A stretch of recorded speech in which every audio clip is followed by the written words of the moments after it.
स्वागत है। आप देख रहे हैं सीएनबीसी आवाज एंड मोतीलाल सोसवाल स्टूडियो से कमोडिटी राउंडअप और सोना चांदी आपकी स्क्रीन पे लेके आएंगे क्योंकि ऑल टाइम हाईज यहां पर फिर से बनते हुए नजर आए हैं। चांदी से शुरुआत करते हैं क्योंकि $91 प्रति आउंस के लेवल्स अब हम यहां पर निकाल चुके हैं। अगर पिछले 12 महीने की यहां पर बात की जाए तो 195% के गेन्स आपको यहां पर चांदी ने दिए हैं 12 महीने के अंदर अंदर, और वो प्राइसेस हैं यहां पर 2,85,000 यानी कि 3 लाख से महज 15,000 रुपए हम यहाँ पर दूर हैं।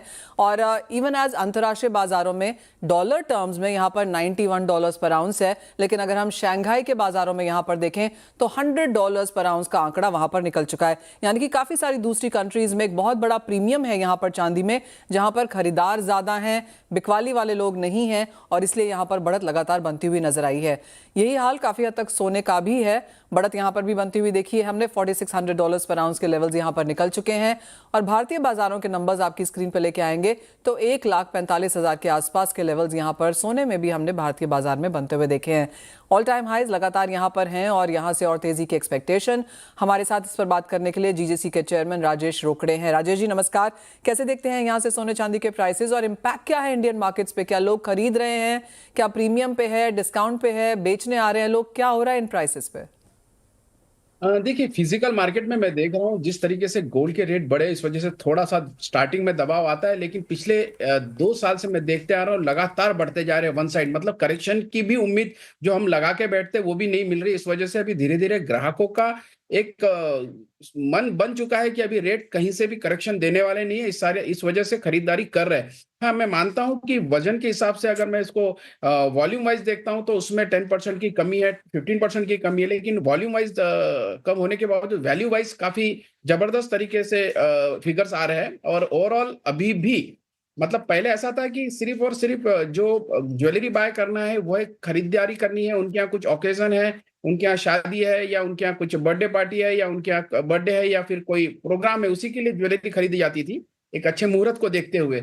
लेकिन अभी इन्वेस्टमेंट वाले बायर भी इसके तरफ अट्रैक्ट होते जा रहे हैं, तो ये एक चेंज हम लोग ने देखा। इस वजह से थोड़ा सा मैं कहूंगा कि फिजिकल मार्केट ठीक है। और जिस तरीके से पूरे वर्ल्ड में सिनेरियो चल रहे हैं, तो मैं तो कहूंगा कि थर्ड वर्ल्ड वार जो चल रहा है उसके वजह से गोल्ड और सिल्वर और नए नए रिकॉर्ड बनाते जा रहा है। इस वजह से खरीदारी लोग करने से कहीं चूक नहीं रहे। और एब्सोल्युटली अगर हम सिटी की रिपोर्ट देखें जो कल रात को आई है तो उनका कहना है कि अगले 3 महीने में सोना 5,000 और चांदी $100 प्रति आउंस ले जाएगा। यानी कि बैंक्स की तरफ से भी लगातार एक अपसाइड रिविजन यहां पर सोने और चांदी दोनों में होता हुआ नजर आ रहा है। राजेश जी, एक जैसे आपने कहा ओकेजन्स पे लोग खरीदारी कर रहे हैं कि, लेकिन वो क्या पुराना सोना लेके आ रहे हैं कि पूरा का पूरा नया ले रहे हैं?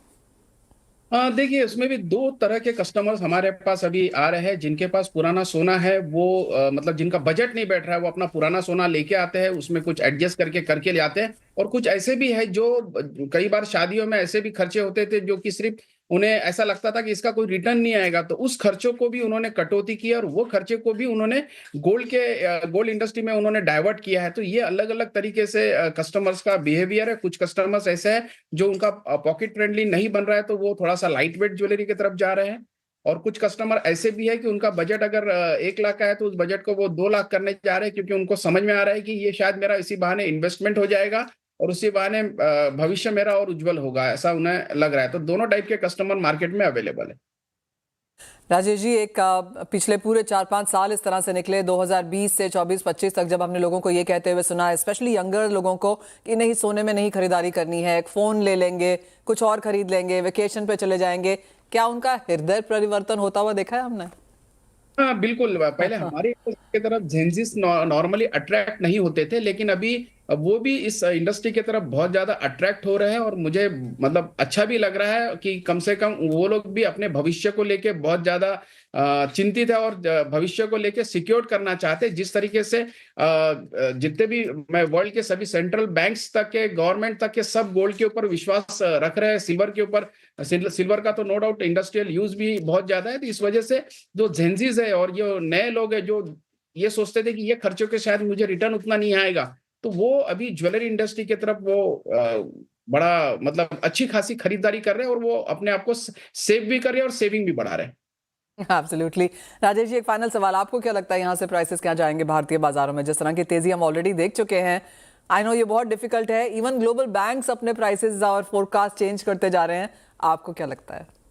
मनीषा जी देखिए, आज का बहुत अच्छा मुहूर्त है, मतलब आज मकर मकर संक्रांति है। संक्रांति है जी। शुभकामनाएं भी देता हूँ। और देखिए, जिस तरीके से हम लोग ने एक साल का अगर मकर संक्रांति टू मकर संक्रांति रेट देखे हैं, तो आपने अभी सिल्वर में बताया कि 200% की तेजी आई है, गोल्ड में भी 100% से ज्यादा की तेजी है। तो ये कहीं ना कहीं आने वाले दिनों में जो हम लोग प्रिडिक्ट कर रहे थे कि गोल्ड एक $5,000 जाएगा, तो आप देखिए ऑलमोस्ट $4635 पे आपके स्क्रीन पे भी दिख रहा है।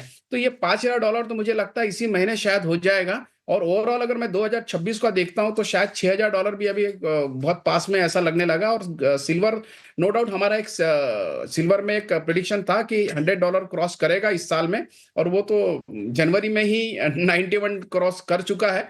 तो शायद सिल्वर में एक बार $100 के बाद थोड़ा करेक्शन आ सकता है। बट मुझे ओवरऑल अगर मैं लॉन्ग टर्म के लिए देखता हूँ, गोल्ड और सिल्वर बहुत ही बुलिश है।